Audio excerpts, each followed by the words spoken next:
Warren Buffett a quitté Berkshire Hathaway le 1er janvier 2026. Greg Abel prend les commandes. Et son premier grand mouvement de portefeuille vient de tomber. Ce n'est pas une transition en douceur. C'est une rupture assumée avec l'ADN Buffett. Avant d'aller plus loin, j'ai condensé dans un livre gratuit la méthode que j'utilise depuis toujours pour construire ma liberté financière. Lien en description. Prenez-le maintenant, ça va compléter ce qu'on va voir ensemble. Commençons par un fait que peu de gens connaissent. Buffett a demandé que 90% de son héritage soit investi dans un ETF SP bon marché, pas dans Berkshire Hathaway. C'est l'oracle d'Omaha lui-même qui vous dit que pour un investisseur particulier, l'ETF est le meilleur choix. Gardez ça en tête. Berkshire fonctionne sur 3 branches. Un portefeuille d'actions cotées. Une trésorerie record de 397 milliards de dollars, de la poudre sèche gardée pour investir massivement quand les marchés s'effondrent. Et des filiales dans l'assurance, le transport ferroviaire et l'énergie. C'est cette structure qui explique pourquoi Berkshire résiste mieux que le marché en période de crise. Pendant la crise Trump de début 2025, Berkshire a largement battu le SP. Mais sur le long terme, les chiffres sont clairs. Sur 10 ans, Berkshire affiche 11,74% de rendement annuel moyen. Le SP, 13,99%. Avec des frais de 0,07% sur un ETF éligible au PEA. Défiscalisé pour les Français. Liquide. Simple. Et depuis l'annonce du départ de Buffett, l'écart s'est creusé.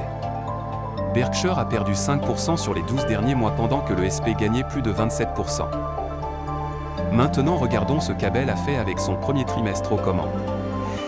Il a triplé la position sur Alphabet et Google, portant la participation à 22,9 milliards de dollars. C'est un pari massif sur l'IA et les infrastructures cloud. Pas un investissement Buffett classique. Buffett achetait de la valeur certaine et des dividendes. Abel achète de la croissance future.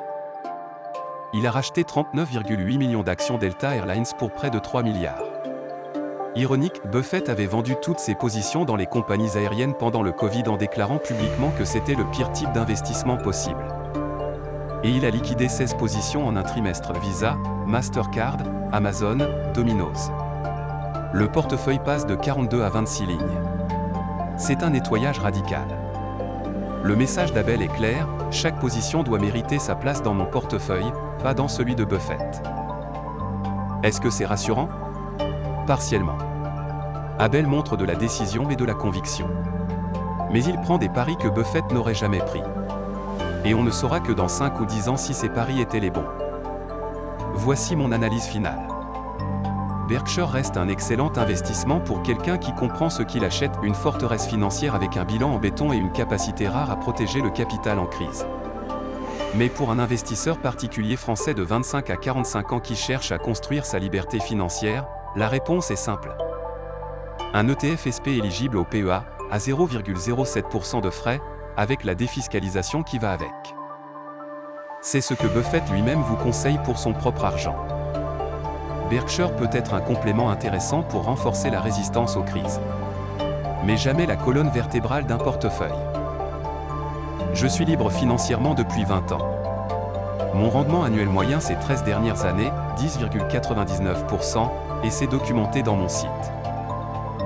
Ce chiffre repose sur cette logique est simple, disciplinée, tenue dans toutes les conditions de marché. Abonnez-vous si ces sujets vous parlent. Le livre gratuit est en description, c'est le point de départ pour construire votre propre méthode. Et la semaine prochaine, on continue avec un sujet directement actionnable pour votre portefeuille.